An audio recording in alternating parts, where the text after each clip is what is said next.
జీవితంలో మర్చిపోలేని రోజు, ఒక జీవితానికి ముద్రానుభూతి. ఈ రోజు మన హుజూర్నగర్ నియోజకవర్గం నేరేడుచర్ల మున్సిపాలిటీలో 14వ వార్డులో నా భార్యని అరూరి విజయలక్ష్మి, సరికుప్పల నాగేశ్వరరావు, ఆమె సరికుప్పల విజయలక్ష్మి గారిని 14వ వార్డు జనసేన అభ్యర్థిగా నిలబెట్టడం జరిగింది.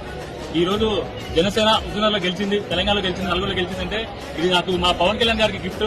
ఆయనపై నాకున్న పిచ్చికి పరాకాష్ఠకి ఇది నిదర్శనంగా భావిస్తున్నాను. జనసేన అడుగులు తెలంగాణలో పడాలని ఆయన కోరికకి నేను ఒక గిఫ్ట్ ఇచ్చానని భావిస్తున్నాను. నా భార్య పాపం గ్రూప్ 2 చదువుతానికి ప్రిపేర్ అవుతుంది. నేను దండం పెట్టి కాలు పట్టుకుని నా భార్యని గ్రూప్ 2 చదువుతున్నా కూడా నా కోసం నా పిచ్చికి బలయ్యి ఆమె చేసింది. మా కష్టానికి ప్రజలు అందరూ పరిగణలోకి తీసుకుని జనసేన తెలంగాణ గెలవడం అనేది ఒక ఆశ్చర్యంగా మీకు ఉంది. దాని వెనకాల నా కష్టం నాది, ఎంతో ఆయన పై ఉన్న ఇష్టం ఆయన ప్రజలకు తీసుకెళ్ళడానికి నిరంతరం పోరాటం చేశాను. నేను యాజ్ డిస్ట్రిక్ట్ ప్రెసిడెంట్ గా ఉన్నాను, హుజూర్నగర్ ఇన్ఛార్జ్ గా ఉన్నాను. నేను ప్రెసిడెంట్ గా తీసుకుని ఎట్లాగో ఆయన స్ట్రాటజీ ఎట్లా వాడిండో 100% స్ట్రైక్ గా కొట్టాలని నా నేరేడుచర్ల మున్సిపాలిటీ కూడా ఒకటే పెట్టుకున్నాం. టార్గెట్ ఖచ్చితంగా కొట్టాలనే కాన్సెప్ట్ తోటి ఖచ్చితంగా తీసుకుని నా భార్యను గెలిపించడంతో నా 14వ వార్డు ఓటర్లందరికీ పేరు పేరున ప్రత్యేక ధన్యవాదాలు మనస్ఫూర్తిగా తెలియజేస్తున్నాను. ఈ అవకాశం దేవుడికి ఒకసారి చిరకాల వాంఛ ఇది నాకు. ఇదే అవకాశం మా పవన్ కళ్యాణ్ గారికి రుణపడి ఉంటాను జీవితంలో. ఆయన బీఫామ్ మీద నా భార్యను గెలిపించినందుకు ప్రతి ఒక్కరికి మనస్ఫూర్తిగా ధన్యవాదాలు తెలియజేస్తున్నాను. ప్రతి ఒక్కరికి